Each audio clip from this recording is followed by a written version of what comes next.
Sayın Assad, yayınımıza hoş geldiniz. Bizi kabul Mr. President, you are welcome on Ulusal TV station. My first question might be a bit strange, but I need to ask it, because in the Turkish and world media, there are a lot of information published to the effect that you are killed or that you have left the country.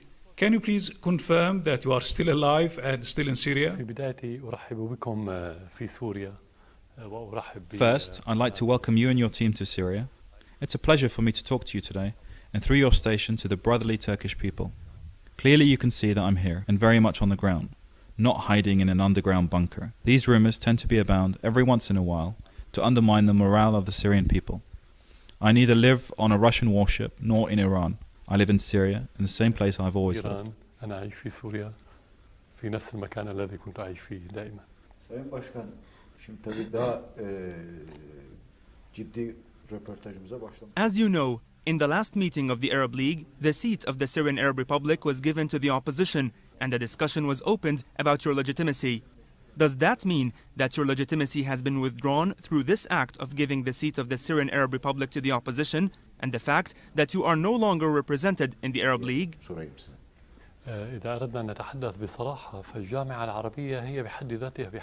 Frankly speaking, the Arab League itself lacks legitimacy. It's an organization which represents Arab states and not Arab peoples. It has lacked legitimacy for many years, due to the fact that these Arab states themselves and their different positions do not reflect the will and the interests of the Arab peoples. Even when we were part of the Arab League, we were aware of this. Therefore, this league is not in a position to give legitimacy or withdraw it. The step taken was more symbolic than anything else, to create an illusion of illegitimacy. Real legitimacy cannot be granted from either international organizations, officials outside your country, or from other states.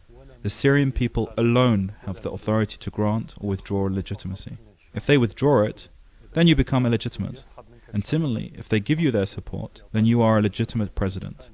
Everything else is meaningless shenanigans as far as we are concerned. There are decisions, measures and actions taken against your country by some Arab countries and in the Western world as well. On the other hand, the BRICS countries, which are observing the developments in Syria, have taken decisions different from those taken by the Arab countries and the Western country. How do you evaluate the activities, policies and decisions taken by the BRICS countries?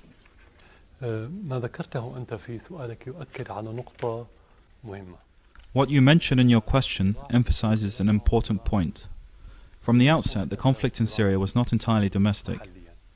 There are internal Syrian dynamics at play, but the underlying issues today are more directed towards redrawing the map of the region and the conflicting interests of the great powers. The creation of the BRICS bloc means that the United States will no longer remain the only global power in the world. Today there are partners whose views and interests cannot be ignored when decisions and actions are taken in the international arena. The BRICS group does not support President Bashar al-Assad or the Syrian state. It supports stability in this region. Everyone knows that if the unrest in Syria leads to the partitioning of the country, or if the terrorist forces take control of Syria, or both of the above, the situation will inevitably spill over into neighboring countries and then create a domino effect throughout the Middle East and beyond, east, west, north and south. This will lead to a state of instability for years and maybe decades to come. On these grounds, the BRICS group supported the political solution in Syria against Western powers. As for some of the Arab or regional leaders which stood against Syria, it's well known that most of these countries are not independent in their political decisions. They act on foreign diktats. Internally, they might support a political solution, but when they're given their orders by the West, they must comply. Broadly speaking, this is the reality across the region and internationally.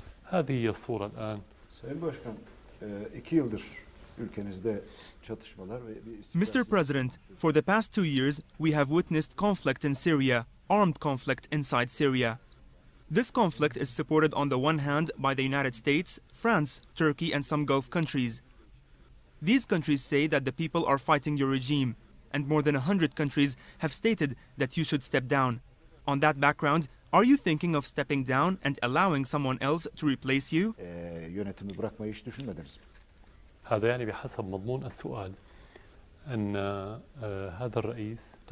Your question implies that a large number of Western states and their allies, including Turkey and a number of Arab countries, are against this president.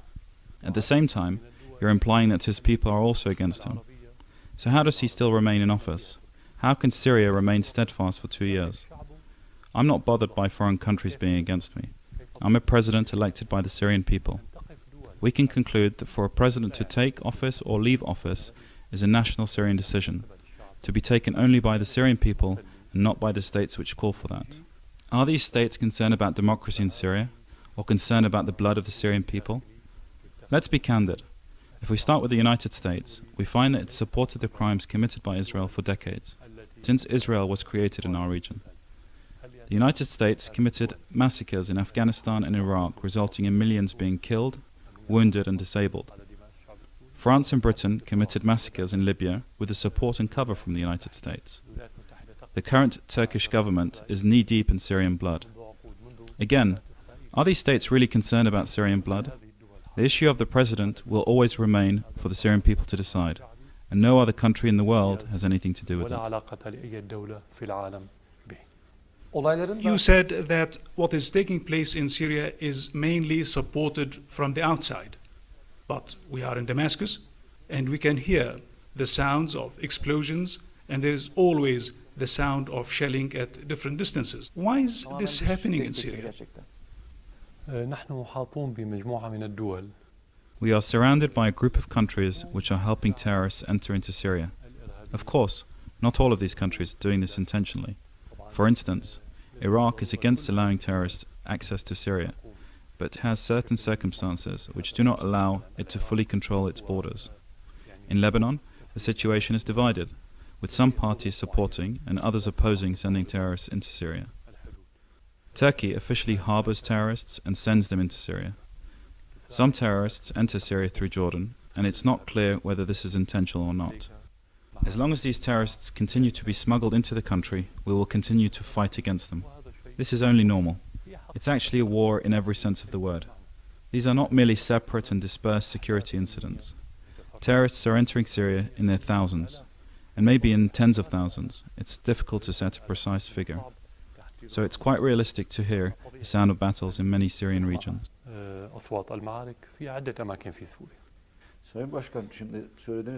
Mr. President, you said that the Turkish government officially and publicly supports the terrorists and provides different kinds of assistance to those terrorist groups.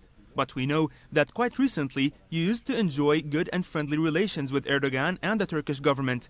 What happened and pushed things to this situation? Maybe Erdogan saw in the events taking place in the Arab world an opportunity for him to prolong his political life. This man's mentality is that of the Muslim Brotherhood, and from our experience in Syria with the Muslim Brotherhood for over 30 years, they are a group of opportunists who use religion for their personal advantage. He saw that countries that witnessed revolutions, or coups d'etats, or foreign interventions, brought in groups belonging to the Muslim Brotherhood to power. So he saw in that a great opportunity for him to remain in power in different forms for many years to come. He turned against Syria because he saw a personal opportunity to remain in power. In the beginning, he tried to interfere in internal Syrian affairs. Even before the crisis, Erdogan was more interested in the Muslim Brotherhood than he was in Syrian-Turkish relations, and even more than his interest in Turkey itself. This is the way this person thinks. When these circumstances occurred, he decided to stand by his personal interests and put them before Syrian-Turkish interests. As I said, he tried to interfere in Syrian internal affairs, and later, this Turkish government started to support the terrorists publicly in Syria. They have become deeply involved in the bloodshed in Syria. It's only realistic in this situation for relations to be severed between us. Sayın Erdoğan'a bu soru sorulduğunda When we ask Mr. Erdogan about what happened to the Syrian-Turkish relations, he claims that he was honest with President Bashar al-Assad and offered him proposals about reform. But President al-Assad rejected those proposals. Why didn't you take into account the proposals made to you by Mr. Erdogan? bunları uygulama gereği duymadınız? Regrettably, Erdogan has never uttered a single truthful word since the crisis in Syria began. None whatsoever. I'm not exaggerating.